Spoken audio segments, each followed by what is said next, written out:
Expectativa pela quebra de tabu, drama no final da corrida e festa brasileira em Interlagos. O GP do Brasil de 1991 é o nosso vídeo de hoje. Sejam muito bem-vindos. Eu sou o Will Bueno e este é o Botequim GP. Fala, bacharéis do Botequim, sejam todos muito bem-vindos a mais um vídeo, continuando a nossa série sobre a temporada de 1991, hoje contando a história da segunda etapa do campeonato UGP do Brasil, disputado no dia 24 de março no circuito de Interlagos. Foi uma corrida que cercada por grandes expectativas, porque afinal de contas, o Ayrton Senna já era bicampeão do mundo, tinha vencido a primeira corrida em Phoenix e a expectativa era que ele conseguisse finalmente quebrar essa escrita de nunca ter vencido no GP do Brasil. O Senna só não tinha vencido ainda nos GPs da França, no GP da Austrália e no GP do Brasil, e todo mundo esperava essa vitória.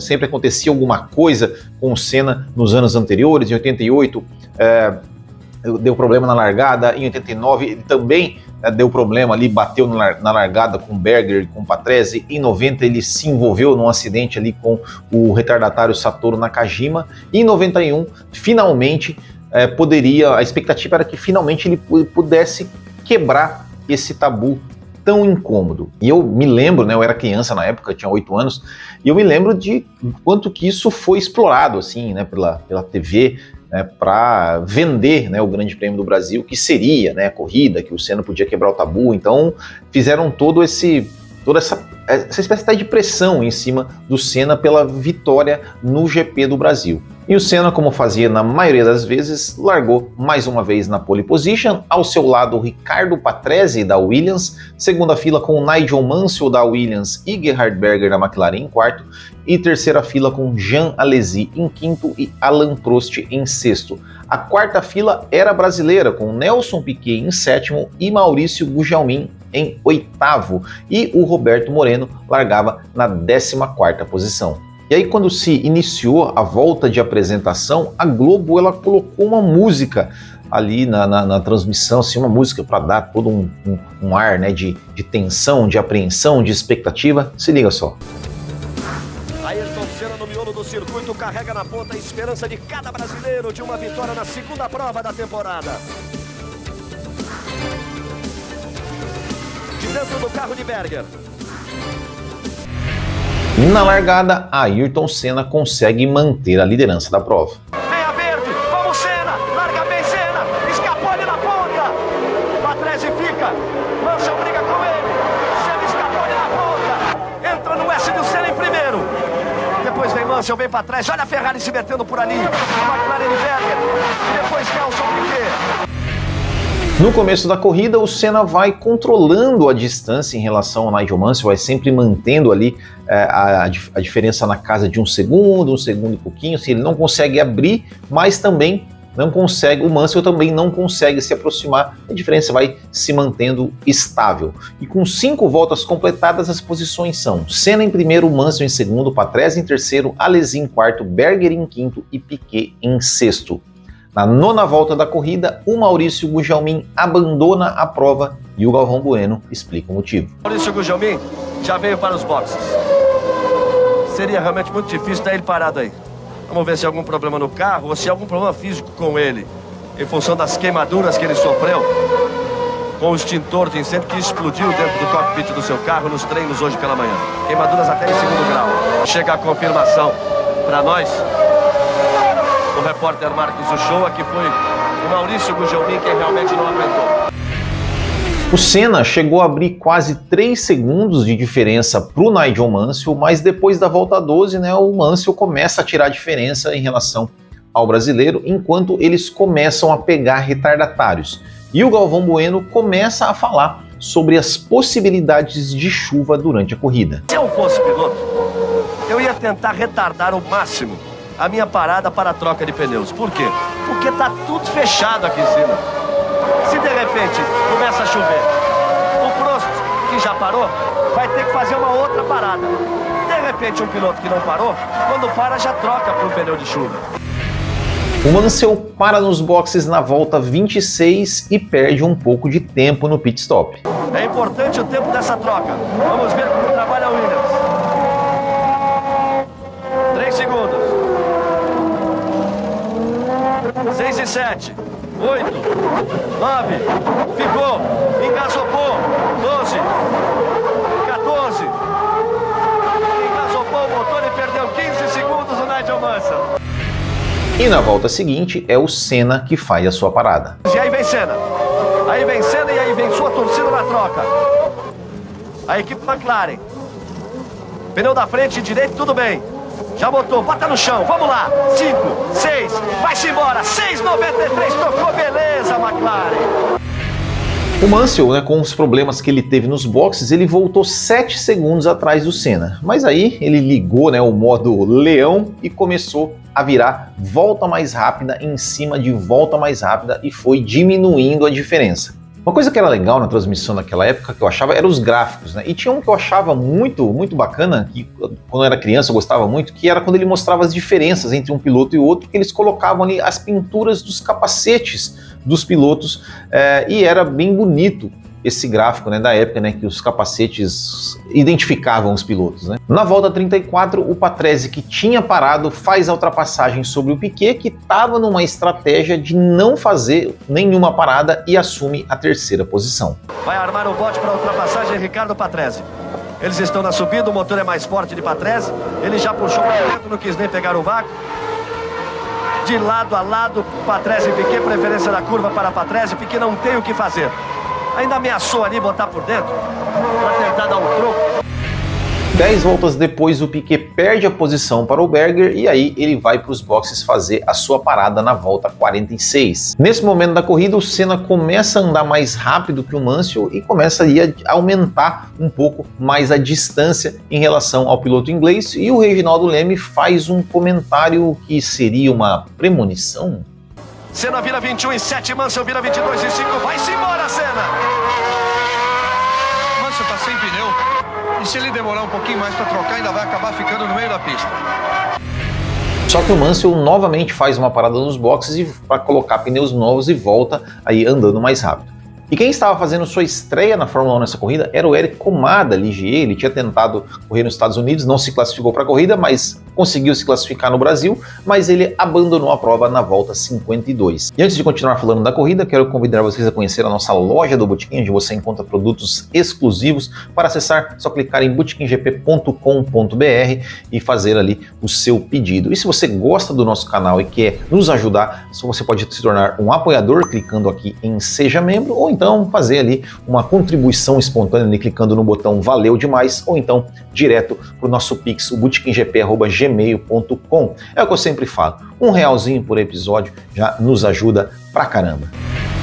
E aí começa a cair uma garoa e o Senna passa na reta ali, antes da reta dos boxes, fazendo um sinal, e olha só o que o Galvão fala. Vem Senna, fez sinal, passa fazendo o sinal da chuva. Se começar a cair água, passar os 3/4 de prova, o que ele vai botar de pressão em cima do Mihaly Ritazzi, diretor de prova, para terminar, ele vai passar abanando o passo para todo lado. Pressão para terminar a corrida por causa da chuva? Uma garoa, né? Tipo, tem sentido isso, né? Esse que o lado, quando o Galvão ligava o modo torcedor dele, era realmente, falava umas coisas que não tinha noção nenhuma. E o Mansell, né, que tinha parado uma segunda vez de novo, estava tirando o tempo do Senna, estava tirando ali 2 segundos por volta, mas aí... Para o final. Aí a rodada de Mansell, é a rodada de Nigel Mansell, o Leão ficou de costas. Aí Nigel Mansell, rodou Mansell e vai encostando. O rádio a essa altura está avisando o Senna que o Leão virou ao contrário. E aí, pouco tempo depois, aparece o Mansell, né, voltando para os boxes, e teve uma hora que ele chegou ali a atravessar a pista, né, ele foi ali, ameaçou ir, não foi, depois foi correndo atravessar a pista. Se fosse hoje em dia, ele seria multado pela FIA. Ainda bem que naquela época não tinha isso. E o Senna, né, com o abandono do Mansell, a essa altura ele tinha mais de 40 segundos de vantagem sobre o Ricardo Patrese, faltando 10 voltas para o final. e tudo parecia tranquilo.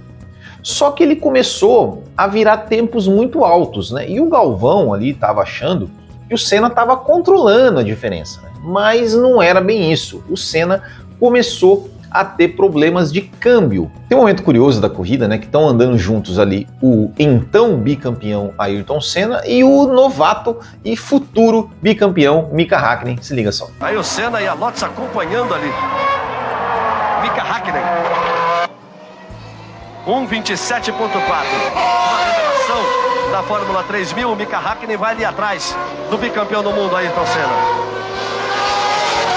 Vai pegando uma carona e aprendendo o caminho das pedras. E o Patrese continua tirando 3, 4 segundos por volta, e faltando 8 voltas para o final, a transmissão coloca a onboard do Senna e ele ainda está mudando as marchas, ele está tirando a mão do volante para mudar as marchas. Confere aí. 2 segundos e 3 baixou dessa vez o Patrese. E você vai com o Senna.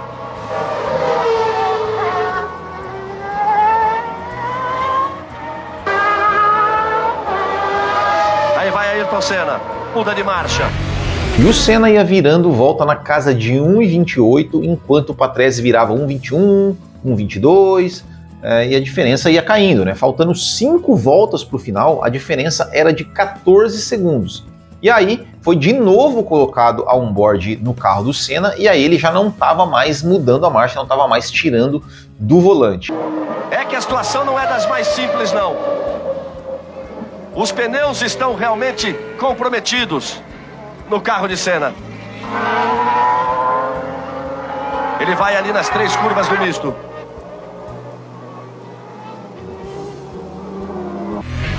Na transmissão brasileira, ninguém percebeu isso. Mas eu fui assistir, fui ali na F1 TV, procurar se tinha essa corrida na íntegra. Não tinha, eles têm ali só apenas uns highlights estendidos, mas tem a narração em inglês. E quem era o narrador era o Murray Walker e o comentário era do James Hunt. E o James Hunt percebeu o que estava acontecendo no carro do Senna. Olha só. Well, I think Senna may have a serious gearbox problem and not be able to get the low gears. He seemed to be going through the left-hander onto the straight in a much higher gear than he would normally do and with no acceleration. So maybe he's lost the low gears. Or it's the low gears, second and maybe third, that Senna has lost.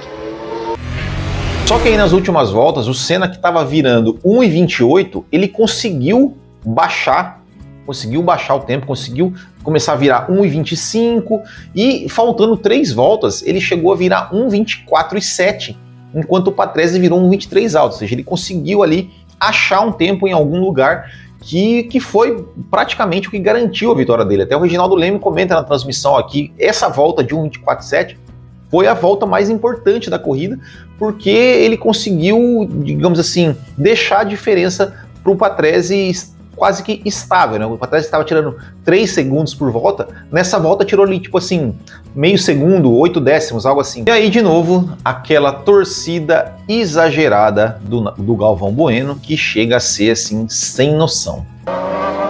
Aí o Senna, tá chovendo, Mihaly Ridazzi, acaba com isso. A torcida fica pedindo ao diretor de prova que termine, todo mundo balançando os braços, pedindo para que ele termine a prova. O Galvão pedindo para encerrar a corrida, por quê, né? Porque tava chovendo, caindo uma garoa, tipo, não tem noção, né? É impressionante, né? Mas depois de 71 voltas, Ayrton Senna finalmente vence a prova. Aponta a Senna, vem pra reta, vai pra vitória, Mihaly Ridazzi, Ayrton Senna do Brasil! De ponta a ponta ele vence em Interlagos, uma grande vitória de Senna, de ponta a ponta, ele vibra muito, você Senna dentro do seu cockpit.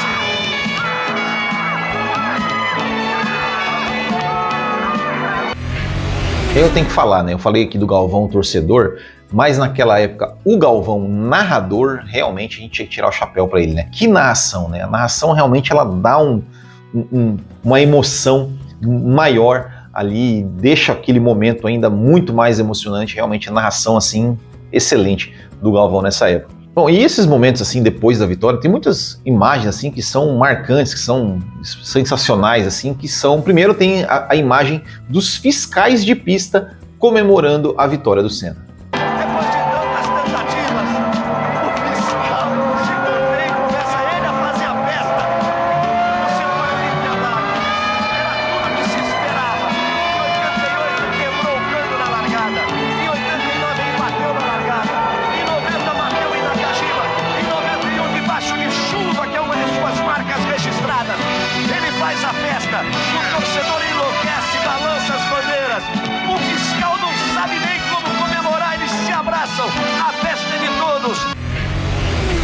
Outra imagem também que eu reparei ali, que foi antes da entrada no pódio, me parece que o Bernie Ecclestone tentou impedir que ele entrasse com a bandeira do Brasil. Bom, se liga só, veja aí o que vocês acham. Ele aparece com o Rondeles, ele traz a bandeira brasileira, ele vai ser cumprimentado por Bernie Ecclestone, ele vai para o alto do pódio. Repare, ele tem dificuldades de movimento, mas ele vai para o alto do pódio para fazer a sua festa, o seu momento de glória, o momento que ele esperou, que sonhou, que alimentou esperanças, que curtiu tanto e que finalmente chega. E claro, não podia faltar a icônica imagem do Ayrton Senna levantando o troféu com toda a dificuldade. Leve ali o seu troféu, estressado fisicamente, completamente estressado fisicamente. Ele tenta de todas as formas erguer o troféu e põe lá em cima. Não há dor que possa impedi-lo de comemorar sua vitória. E depois da corrida, o Senna explicou o que aconteceu ali, com o problema que ele teve no seu carro no final da prova. E o meu problema passou a ser o câmbio. Começou a pular a quarta fora, da metade da corrida em diante. De repente, eu perdi totalmente a quarta, faltando 20 voltas para o final. E aí foi quase o fim para mim, porque eu, para mudar as marchas sem poder passar pela quarta, eu tinha que fazer um esforço tremendo no braço. E com isso, além de perder tempo, eu comecei a ter um desgaste muito a mais do que eu poderia ter, já com o desgaste acumulado da corrida. E eu comecei a ter dores no pescoço, no ombro e nos braços. E aí, de repente, eu fiquei sem a quinta, sem a terceira, nada funcionou, faltando 8 voltas do final. E a única marcha que entrou foi a sexta. Eu tentei mudar ainda umas marchas e ficava em ponto morto. Aí eu coloquei a sexta e fui em sexta as últimas 7 voltas. E na reta tudo bem, mas nas curvas lentas era quase impossível guiar o carro. E aí o esforço que eu tinha que colocar para guiar, para segurar o carro no volante era maior ainda, porque o motor empurrava o carro para fora da curva, nas curvas lentas. Além disso, o problema é que o motor ficava com um RPM tão baixo que não tinha potência fora das curvas. E eu vi o para trás chegando, eu procurei mudar o estilo de guiar para manter o RPM mais em cima, mas com isso eu tinha que ir mais forte em cima da curva, segurar mais ainda nos braços, literalmente no volante. E no finalzinho ainda começou a garoar, eu quase passei reto no final da reta dos boxes, porque sem poder trocar marcha, sem poder fazer nada, com a pista molhada quase foi tudo ali. Eu achei que não ia ganhar nas últimas 2, 3 voltas com o problema do câmbio, nas últimas 7 voltas, mas quando deu 2 voltas eu falei, se der vai ser no grito.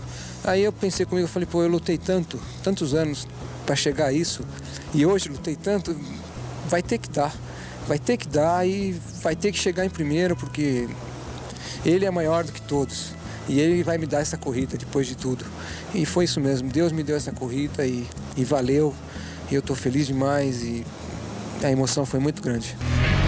Resultado da corrida: Ayrton Senna vencedor da prova, 71 voltas, segundo Riccardo Patrese a 2,9 segundos, terceiro Gerhard Berger a 5,4, quarto Alain Prost 19 segundos atrás, quinto Nelson Piquet 21 segundos atrás e sexto Jean Alesi 23 segundos atrás. O Roberto Moreno terminou na 7ª posição.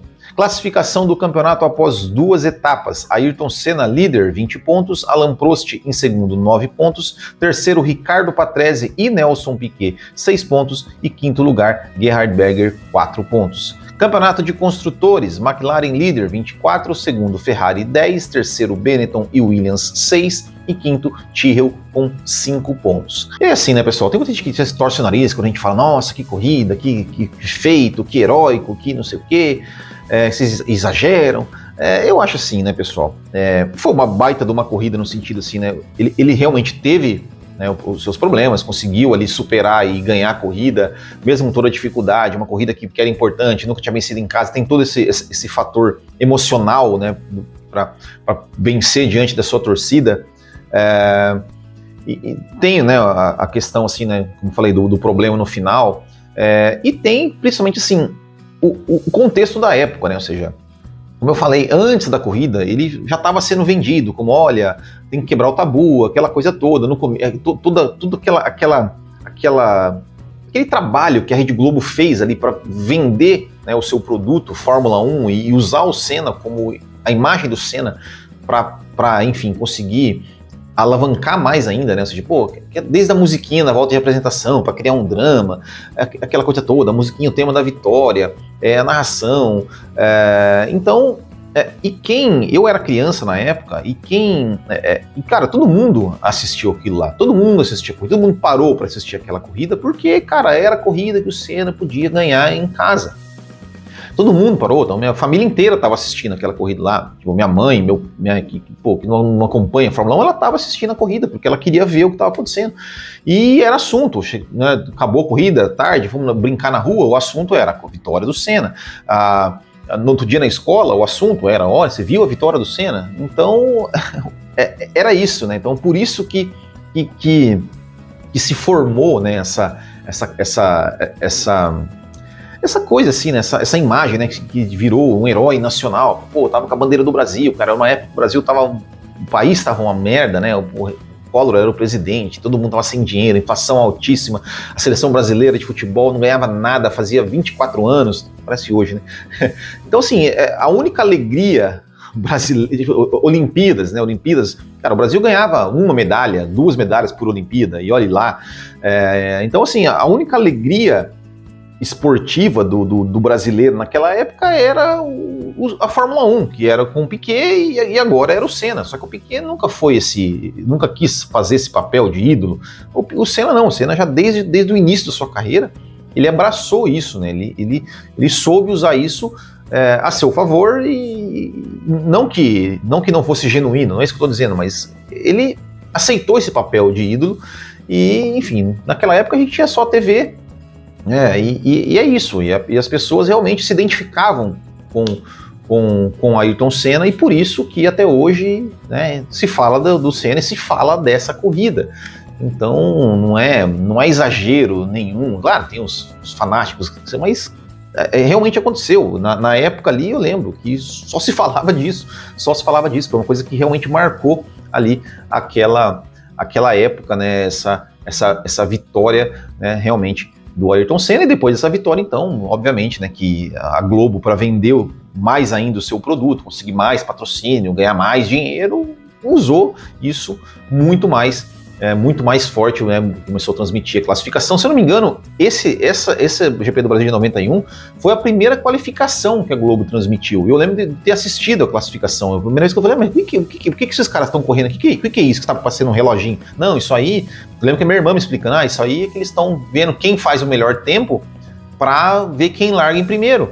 Porque até então eu não entendia, né? Eu falei no vídeo passado, foi a primeira temporada que eu comecei a querer entender Fórmula 1, e foi, eu lembro, a primeira vez que eu assisti uma classificação foi nesse GP. Eu lembro até hoje da narração, 1:16, né, quando o Senna fez a pole.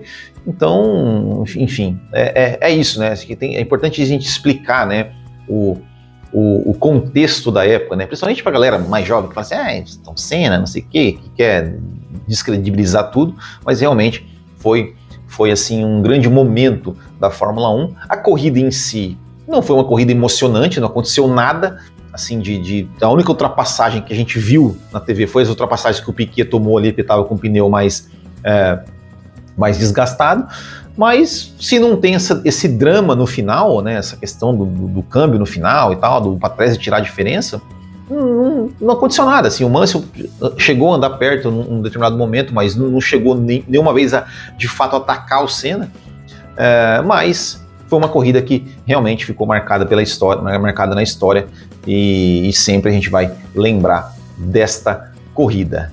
Certo, pessoal? Então é isso, esse foi aí o GP do Brasil de 91, Voltamos a qualquer momento com a terceira etapa, o GP de San Marino. Se você gostou aí, deixe seu like, se inscreva no canal e ative as notificações. Valeu, muito obrigado, um grande abraço a todos, até o próximo e tchau.